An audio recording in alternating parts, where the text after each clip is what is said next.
बिहार में चल रहा है जंगल राज।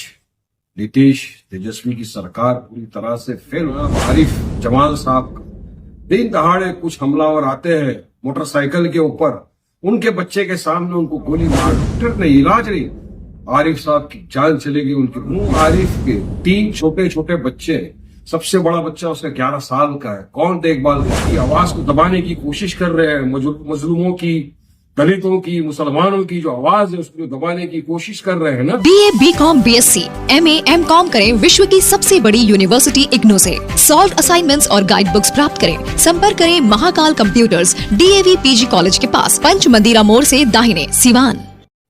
बिहार में चल रहा है जंगल राज। नीतीश तेजस्वी की सरकार पूरी तरह से फेल होती हुई नजर आ रही है।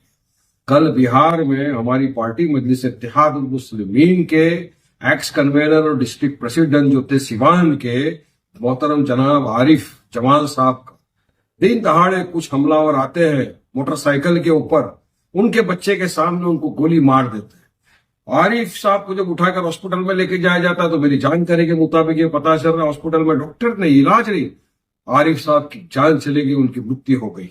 अल्लाह मरहूम की मगफिरत फरमाए, जन्नतुल फिरदौस में आला से आला मकाम दर्जात बुलंद अता फरमाए।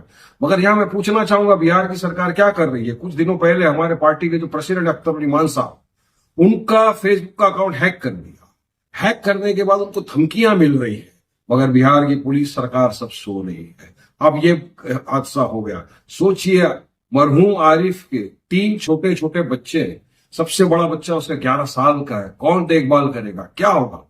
हम तो खड़े ही है उनके साथ में कांधे से कांधा मिलाकर। हमारे पार्टी के प्रेसिडेंट बैरिस्टर असदुद्दीन ओवैसी साहब ने उनके घर वालों से बात की, उनके पिता से बात की, उनके भाई से बात की, पूरा आश्वासन दिया है कि हम किसी भी तरह से उनको न्याय दिलाएंगे।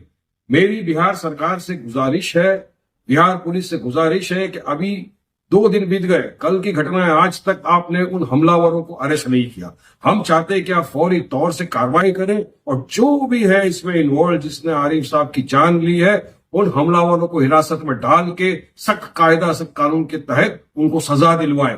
और इतना ही नहीं, बिहार सरकार से मेरी गुजारिश है कि मरहूम आरिफ के परिवार वालों को 50 लाख रुपए का आपकी तरफ से मुआवजा दिया जाए। और बात नंबर 2, ये जो लोग हमारी मजलिस की आवाज को दबाने की कोशिश कर रहे हैं, मजलूमों की, दलितों की, मुसलमानों की जो आवाज है उसको दबाने की कोशिश कर रहे हैं ना, तो मैं उन नफरती चुद्दुओं को इस माध्यम से मैसेज देना चाहूंगा कि आप मजलिस की खूबसूरती को नहीं जानते। जितना आप दबाने की कोशिश करोगे उतना उभर के उठेगी।